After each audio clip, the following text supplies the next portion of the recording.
Hai guys, hari ini jumpa lagi dalam acara Unatups untuk membahas mengenai tips-tips memilih rumah yang hendak kita tinggali. Seperti apa tips-tipsnya setelah yang satu ini.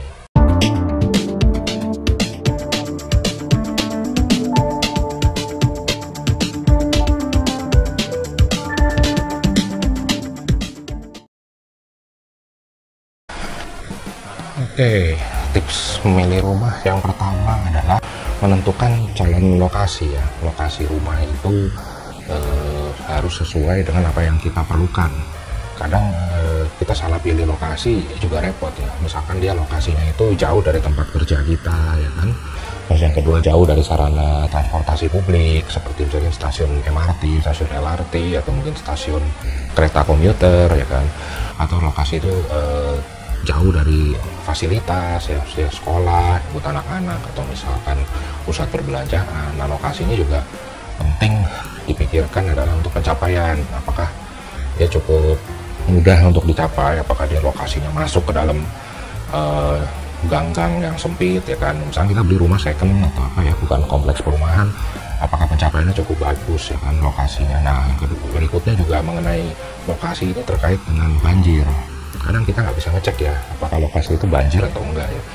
Cuman memang kita harus lebih teliti kalau memilih rumah itu di lokasi tersebut, apakah itu akan mengalami banjir atau enggak. Karena kadang-kadang kita informasi itu suka samar dan mungkin tidak terlalu jelas. Jadi kita kadang-kadang mungkin perlu tanya sama warga sekitar, di sini banjir nggak ya gitu kan.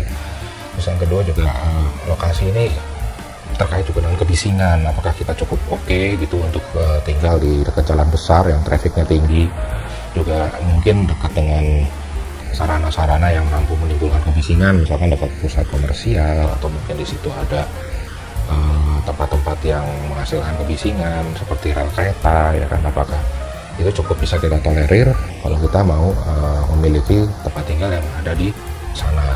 Jadi lokasi kurang lebih banyak faktornya karena terkait dengan aktivitas dan terutama keseharian kita di lokasi tersebut. Nah, lokasi tersebut ini juga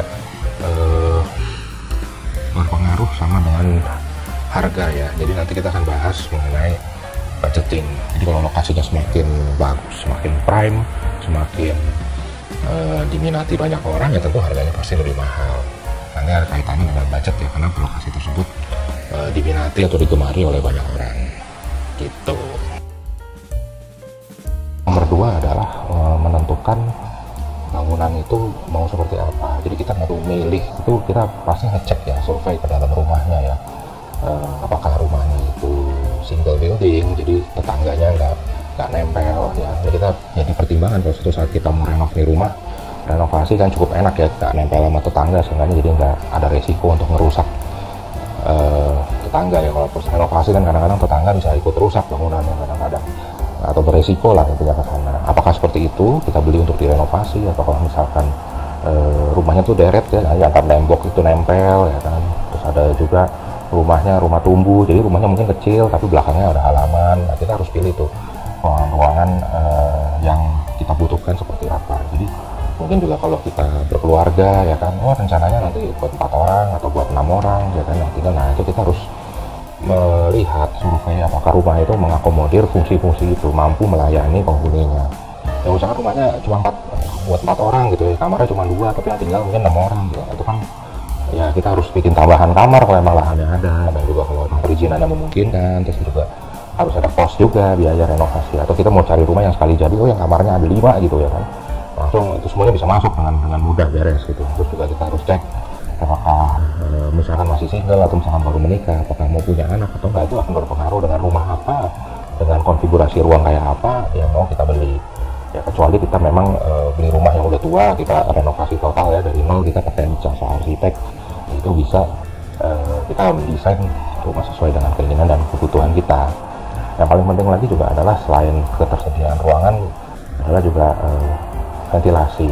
Kadang kamarnya banyak tapi ada juga kamar yang nggak ada jendelanya gitu kan, jadi kayak nggak sehat ya kamarnya. Nah, jadi itu juga harus dicek. Jadi memang survei, ngecek, terus juga apakah mau lantai 1 mau lantai 2 ya kan. Kadang-kadang misalnya yang tinggal di situ ada orang tua segala macam, apakah oke nggak nih naik ke lantai 2 gitu kan.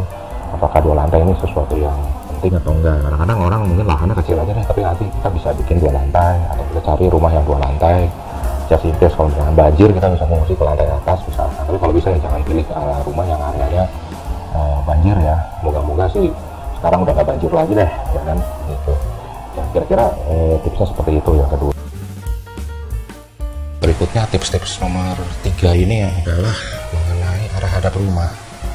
Tips mengenai arah hadap rumah ini juga nggak kalah penting. Kelihatannya sepele ya. Oh, kita pilih udah rumahnya udah senang, tapi nggak taunya dia ngadep matahari sore. Kadang-kadang rumah dengan matahari sore ini kurang diminati ya, karena mungkin panas, terik, dan silau. Orang biasa lebih cenderung menghadap timur atau matahari pagi, atau menghadap utara. Kalau di Jakarta menghadap utara itu kita karena kita Jakarta itu di selatan Katulistiwa ya kan, kita mendapatkan posisi matahari itu di utara.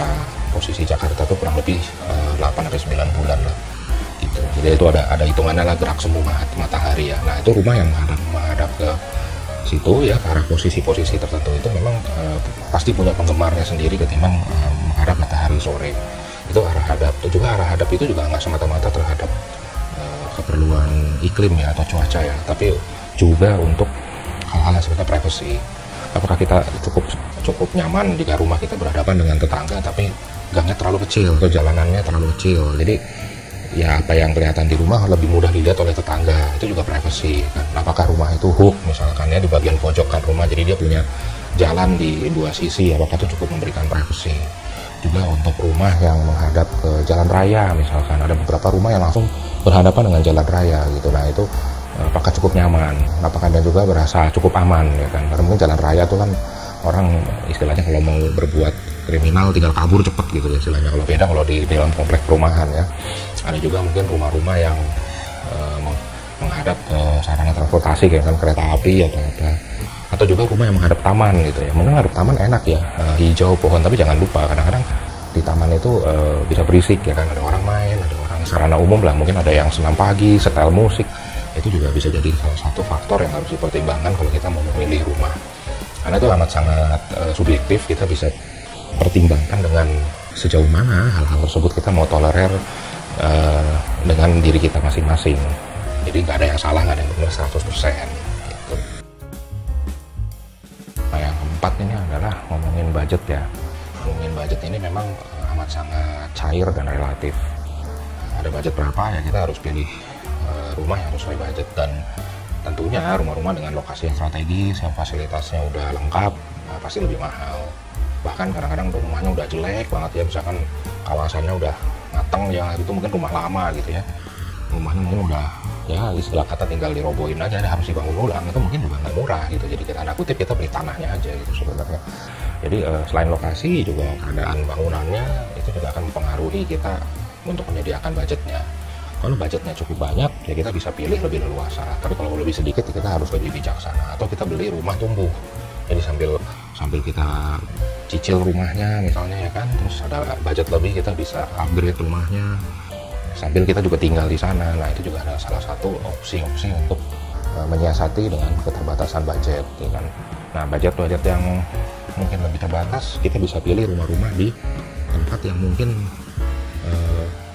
tidak memiliki fasilitas yang cukup lengkap, tapi dia tidak jauh dari perumahan lain yang fasilitasnya udah lengkap. Jadi kadang-kadang ada suatu kawasan perumahan yang fasilitasnya udah luar biasa lengkap ya. Nah di sekelilingnya mungkin bisa muncul perumahan-perumahan kecil, atau mungkin townhouse, atau mungkin perumahan-perumahan yang tidak dalam real estate atau dalam kawasan.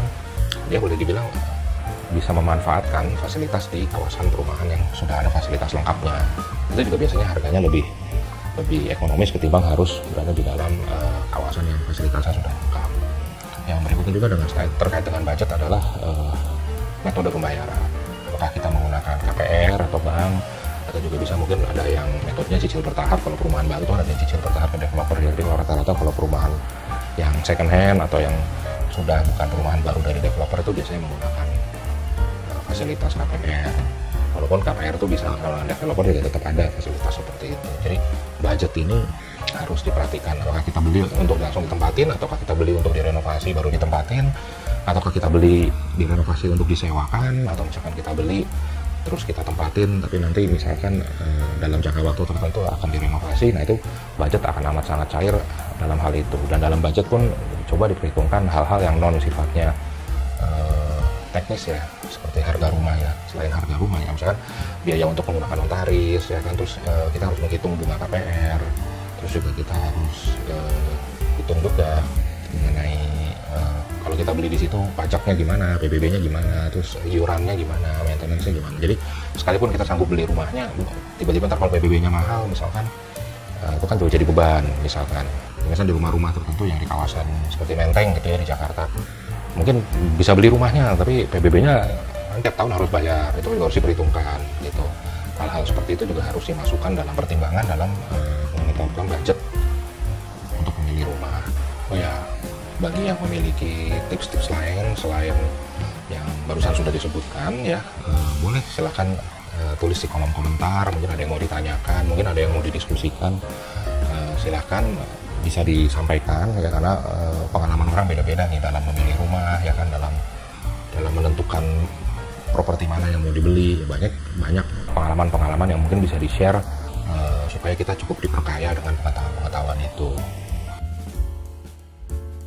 Tips nomor 5 adalah memastikan bahwa rumah atau hunian yang hendak kita beli itu memiliki surat-surat yang benar-benar lengkap dan bebas dari peluang terjadinya atau potensi terjadinya persengketaan. Jadi kita misalkan beli rumah second, ternyata itu rumah warisan ya kan, nanti mungkin anaknya belum ada yang tahu, tiba-tiba ntar saling klaim dan seterusnya. Itu juga harus hati-hati.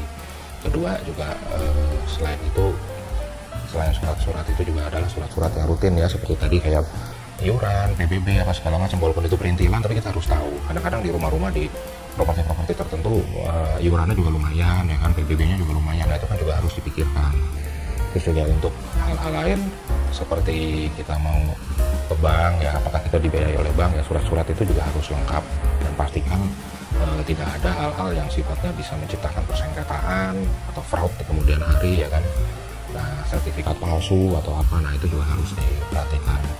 Jadi memang memilih rumah ini ya selain jodoh-jodohan ya kata orang, juga kita harus memperhatikan hal-hal teknis yang sifatnya prinsip ya, seperti tadi ya, lokasi, arah hadap bangunan, terus habis itu juga bentuk rumahnya, ukurannya, terus juga mungkin misalkan surat-suratnya, dan terutama adalah budgetnya.